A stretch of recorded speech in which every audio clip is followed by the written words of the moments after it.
नमस्ते भाइयों और छात्रों। आज का हमारा टॉपिक होने वाला है हड़प्पा सभ्यता के बारे में। हड़प्पा सभ्यता और उसके मुख्य केंद्रों के बारे में हम आज पढ़ेंगे।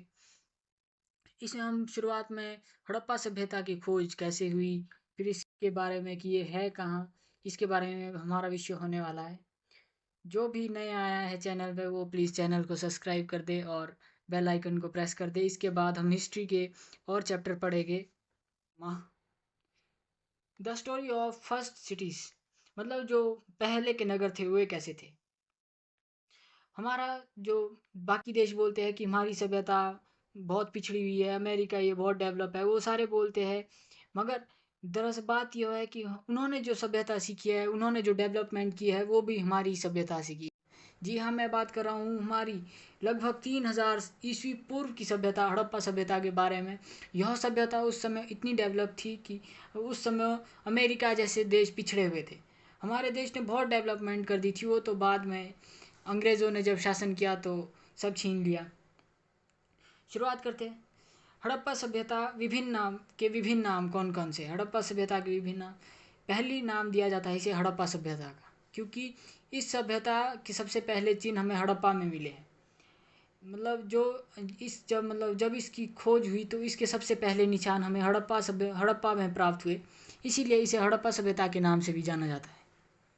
इसका दूसरा नाम हम सिंधु घाटी की सभ्यता बता सकते हैं, क्योंकि इस सभ्यता के आरंभिक केंद्र जैसे हड़प्पा, मोहनजोदड़ो, चुहंदड़ो आदि के मतलब सिंधु घाटी पे हुए। मतलब जितने भी हमारे को इसके फेमस स्थल मिले जैसे हड़प्पा, मोहनजोदड़ो, चुहंदड़ो, वो सारे के सारे सिंधु नदी के तट पर स्थित है, इसीलिए इसे सिंधु घाटी की सभ्यता भी माना जाता है। इसे और कांस्य युग की सभ्यता माना जाता है, क्योंकि उस समय लोग अपने औजार बर्तन मूर्ति बनाने के लिए कांस का उपयोग करते थे, इसलिए इसका नाम एक कांस्य युग की सभ्यता पड़ गया। अब इसका जो कार्यकाल आता है वो विभिन्न विभिन्न माना जाता है। इसमें लगभग 3500 ईस्वी पूर्व से माना जाता है। जैसे देखा जाए 3500 ईस्वी पूर्व, मतलब आज जैसे आज 2025 है, तो 2025 से पहले जब एक ईस्वी था, फिर उसके बाद 100 ईस्वी। इसके मुख्य केंद्र 1947 में जब विभाजन हुआ था तो उस समय लगभग 40 केंद्र का ज्ञान हमारे को प्राप्त था। मगर अब लगभग इसके 1000 केंद्र हो गए हैं, मतलब हमें इसके 1000 केंद्र मिल गए हैं जो कि भारत में है। यह उस समय इतना डेवलप था कि यहाँ के नगर ये बड़े अच्छे तरीके से बनाए जाते थे। अब शुरुआत में हड़प्पा के बारे में पढ़ते हैं। हड़प्पा क्या था। हड़प्पा पश्चिम पंजाब पाकिस्तान के मिंट कुमारी जिले में रावी नदी के किनारे पर स्थित था। हड़प्पा पश्चिम पंजाब, मतलब जब उस टाइम भारत और ये एक होता था तो उस समय पंजाब में, पाकिस्तान में मिंट कुमारी जिले में के रावी नदी के किनारे पर हड़प्पा स्थित था। मैं आपको दिखाता हूँ, ये सिंधु नदी है और ये रावी नदी है, तो यहाँ पर हमारा हड़प्पा स्थित था उस समय पश्चिम पंजाब में। यह लाहौर से 160 किलोमीटर दूरी पर था। यहाँ पे हमारा लाहौर, यहाँ पे जैसे है कहीं, यहाँ पे लाहौर है, लाहौर से इसकी दूरी 160 किलोमीटर की थी। इसकी खोज 1921 में आर.वी. दयाराम साहनी ने की थी। मतलब उस समय दयाराम साहनी पुरातत्व के एक विशेष ज्ञाता थे, तो उन्होंने इसकी खोज की थी। इस सभ्यता बहुत डेवलप थी, यहाँ के गोदाम बड़े अच्छे तरीके से बनाए हुए थे। सड़कें यहाँ पे, मतलब सड़कों का प्रबंधन बड़ी अच्छी तरह से था। वहाँ पे उजाले की व्यवस्था थी, नालियों की व्यवस्था बड़ी अच्छी थी। आजकल देखा जाए तो आजकल भी इतनी खास नालियाँ बनाई नहीं गई है पूरे इसमें, मगर उस समय जो नालियाँ थी वो बहुत अच्छी तरह से थी। पक्के घर थे, मतलब उस समय घर पक्की तरह से बनाए जाते थे जो नीचे ना गिरे। मूर्ति, बर्तन, मतलब ये सब वहाँ पर डेवलप था एक हिसाब से। अब बात करते हैं हम मोहनजोदड़ो के बारे में। मोहनजोदड़ो उस समय एक बहुत प्रसिद्ध था। यह सिंध पाकिस्तान के लरकाना जिले में स्थित था, मतलब सिंधु नदी के तट पर था और पाकिस्तान में लरकाना जिले में स्थित था। मोहनजोदड़ो देखते हम, तो ये हड़प्पा था हमारा यहाँ पे। मोहनजोदड़ो सिंधु नदी के लरकाना जिले पाकिस्तान में यहाँ पर है। यहाँ पर मोहनजोदड़ो स्थित था। ये ये सिंधु नदी है ये वाली, और इसके यहाँ पे लरकाना में था ये। अब मोहनजोदड़ो को मतलब मृतकों का टीला कहा जाता था। इसके नाम से हमें पता चलता था कि यह मृतकों का टीला है। इसे मृतकों के टीले की वजह से इसका नाम मोहनजोदड़ो पड़ा। 1922 ईस्वी में राखलदास बनर्जी ने इसकी खोज की थी और यह लगभग 125 हेक्टेयर तक फैला हुआ था। 125 हेक्टेयर का मतलब जैसे 1 हेक्टेयर में 1 लाख वर्ग किलोमीटर होता है, उसी तरह 125 हेक्टेयर में 125 लाख वर्ग किलोमीटर। यह बहुत बड़ी संख्या होती है। 125 लाख मतलब ये बहुत विशाल था उस समय। अब बात करते हैं कि हड़प्पा में ये कहाँ था। यह सिंधु नदी पे के किनारे पे स्थित था। मैंने बोला ये जा रही है हमारी सिंधु नदी, ये सतलुज नदी, ये रावी नदी, चेनाब झेलम नदी, और ये ऊपर से सिंधु नदी। ये सिंधु नदी के यहाँ पे मोहनजोदड़ो स्थित था। और हड़प्पा 183 किलोमीटर मोहनजोदड़ो से दूर था। यहाँ पे मोहनजोदड़ो है, यहाँ पे हड़प्पा 183 किलोमीटर ये मोहनजोदड़ो से दूर था।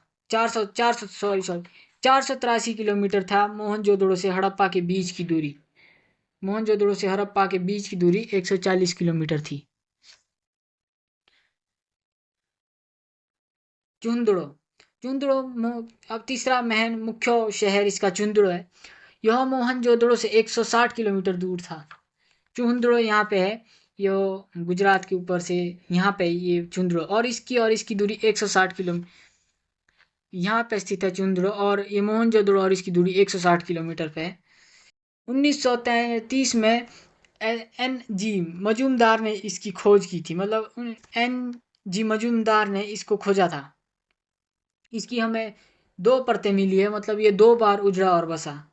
जहाँ तक बात की जाए मोहनजोदड़ो की, तो मोहनजोदड़ो की हमें 7 परतें मिली थी। इससे पता चलता था कि ये 7 बार उजड़ा था और 7 बार बसा था। जो चुंदड़ो था वो 7 हेक्टेयर भूमि में फैला हुआ था, मतलब 7 लाख वर्ग किलोमीटर में फैला हुआ था।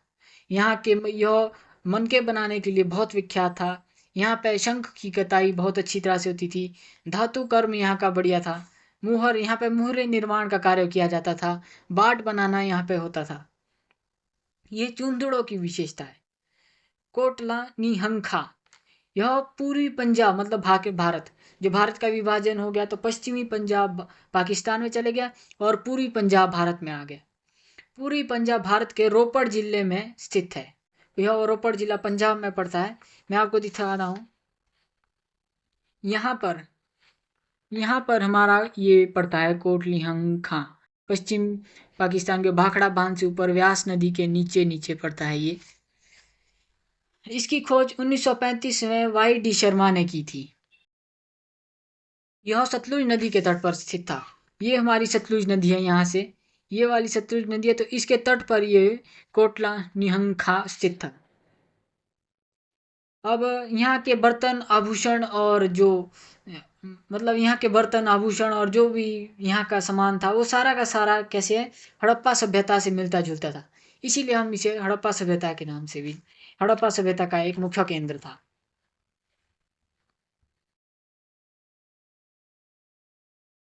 अब है 5वां मुख्य केंद्र है कालीबंगन। कालीबंगन राजस्थान जिले के गंगानगर में स्थित था। राजस्थान जिले को हम देखते हैं। कालीबंगन राजस्थान जिले के यहाँ पर राजस्थान जिले के गंगानगर पर स्थित था। गंगानगर पर यहाँ पर था कालीबंगन स्थित। ये राजस्थान के यहाँ पर कालीबंगन यहाँ पे स्थित था। यहाँ जहाँ डॉट किया हुआ है यहाँ पर स्थित था। यह ना इसका नामकरण इनकी चूड़ियों की वजह से था, क्योंकि यहाँ पे चूड़ियों की भरपूर मात्रा होती थी। यहाँ पे रंग बिरंगी चूड़ियाँ बनती थी। 1953 ईस्वी में एक घोष ने इसकी खोज की थी। 1953 में इसकी खोज मतलब इसकी खोज एक घोष ने की थी। 1960 में व्यापक उत्खनन किया था वी के थापर और वी लाल ने। जो यहाँ की मटेरियल था, यहाँ के मतलब खनिज पदार्थ वगैरह थे, यहाँ की चूड़ियाँ थी, यहाँ के आभूषण बर्तन, वो सारे के सारे हड़प्पा से भी मिलते जुलते थे। अब आता है लोथल। लोथल भी हड़प्पा सभ्यता का एक प्राचीन शहर था, नगर था। यह गुजरात के जिला अहमदाबाद में स्थित था। हम गुजरात के जिला अहमदाबाद को देख लेते हैं। यहाँ पर लोथल स्थित था। ये गुजरात का अहमदाबाद के क्षेत्र में लोथल यहाँ पर स्थित था। इसके 1955 ईस्वी में S.R. राव ने इसकी खोज की थी। यहाँ यह अपनी बंदरगाह के लिए सुविख्यात था, क्योंकि यहाँ से पश्चिमी देशों के एशियाई देशों के साथ व्यापार किया जाता था। इसलिए लोथल भी एक सुप्रसिद्ध देश था। यहाँ पर मनके बनाने के बहुत से उद्योग के साक्ष्य हमें मिले हैं। यहाँ पे जो दुर्ग होते थे वो बहुत ऊंचे ऊंचे होते थे और इसे आपस में दीवारों से घेरा हुआ होता था। यहाँ पर स्नानागार नालियाँ होती थी, मतलब बढ़िया बढ़िया। यह भी एक विकसित नगर बोल सकते हैं हम इसको, बहुत विकसित था। अब आलमगीरीपुर, यह उत्तर प्रदेश जिला मेरठ में स्थित था। इसकी खोज 1953 में वाई डी शर्मा ने की थी। हम आलमगीरीपुर को देखते हैं उत्तर प्रदेश के जिला मेरठ में आलमगीरीपुर, यहाँ नालागढ़ से नीचे नीचे यहाँ पर पड़ता है आलमगीरीपुर। यहाँ पर जहाँ ये है टिहरी बांध से अरे को, यहाँ पर उत्तर प्रदेश में पड़ता है ये। यहाँ के बर्तन आभूषण जो मूर्तियाँ थी वो सारी की सारी हड़प्पा सभ्यता से मिलती जुलती थी। इसका 8वां मुख्य केंद्र आता है गुजरात। गुजरात में है धौलावीर। इसकी खोज 1963 में जे.पी. जोशी ने की थी। धौलावीर देखते हैं हम, गुजरात में है धौलावीर। यहाँ पे है ये धौलावीर, ये गुजरात में धौलावीर की खोज, जिसकी खोज जे.पी. जोशी ने की थी। और इसका बाद में उत्खनन 1990 में हुआ आर.एस. बिष्ट के द्वारा। आर.एस. बिष्ट के द्वारा जो ये है यह 100 हेक्टेयर में फैला हुआ था। यह भारत का सबसे विशाल नगर था। क्योंकि यह भारत का विशाल नगर इसलिए था क्योंकि जो बाकी जो विशाल विशाल नगर थे वो हमें, जैसे हड़प्पा देखा हमने, मोहनजोदड़ो देखा, 125 किलोमीटर तक मोहनजोदड़ो फैला था, मगर वो पाकिस्तान में था। ये भारत का सबसे विशाल खोजा गया विशाल वो है 100 हेक्टेयर, मतलब 1000 के 100 किलो, मतलब 100,000 वर्ग किलोमीटर। इतना बड़ा एरिया था जो भारत में धौलावीर में था, यहाँ पे जहाँ हमने गुजरात में देखा। अब यहाँ पर मन के छेद करने के लिए यह सुविख्यात था। मतलब यहाँ पे मनकों में छेद यहाँ पे बड़े अच्छी तरह से होता था। यहाँ के हमें जलाशय हमें बहुत अच्छे प्राप्त हुए। जलाशय से हमें पता चलता था कि यहाँ पे नालियों का प्रबंध कैसा था। फिर आता है नवा संघोल। संघोल पंजाब के लुधियाना जिले में स्थित था। पंजाब का लुधियाना जिला देते हैं हम, जहाँ पर संघोल स्थित था। पंजाब यहाँ पर संघोल स्थित था। यहाँ संघोल स्थित है। यहाँ इसकी खोज 1968 में एस तलवार और आर.एस. बिष्ट ने की थी। यह जो संघोल था, मतलब इसके आसपास जो है खाई बनाई जा हुई होती थी, जो जो इस मतलब इसको शत्रुओं से सुरक्षा के लिए रखी जाती थी ये खाई, ताकि शत्रु हमला ना कर पाए और ये एरिया सुरक्षित रह पाए। यहाँ से हमें अनेक बर्तन एवं आभूषण प्राप्त हुए, जिससे हमें इस सभ्यता के बारे में अधिक जानकारी प्राप्त हो सकी। 10वां मुख्य केंद्र आता है बनावली। यह हरियाणा के हिसार जिले में स्थित था। यह 1973 में आर.एस. बिष्ट ने इसकी खोज की थी। हरियाणा का हिसार जिले में बनावली यहाँ पर, ये हरियाणा का, यहाँ पर बनावली स्थित है। यहाँ पर देख सकते हैं आप। यह मोहनजोदड़ो की तरह ढंग से सुसज्जित, मतलब अच्छी तरह से चलाए जाने वाला। यहाँ पर भी शासन प्रबंध अच्छा था, जैसे मोहनजोदड़ो में था। यहाँ की बर्तन आभूषण उपकरण हड़प्पा की सभ्यता से मिलते जुलते थे। आज के लिए इतना ही। जय हिंद, जय भारत, धन्यवाद।